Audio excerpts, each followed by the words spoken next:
ராணிப்பேட்டை மாவட்டம் வாலாஜாபேட்டையில் அரசு பேருந்தின் வலது பக்கத்தில் எதிரே வந்த அடையாளம் தெரியாத வாகனம் உரசியபடி சென்றதில் ஜன்னலுக்கு வெளியே கையை நீட்டிக்கொண்டு வந்த பெண்ணின் வலது கையில் 3 விரல்கள் துண்டானது.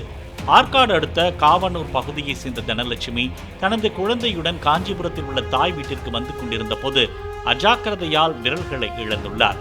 துண்டான கை விரல்களுடன் மேல் சிகிச்சைக்காக வேலூர் CMC தனியார் மருத்துவமனைக்கு அனுப்பி வைக்கப்பட்டார்.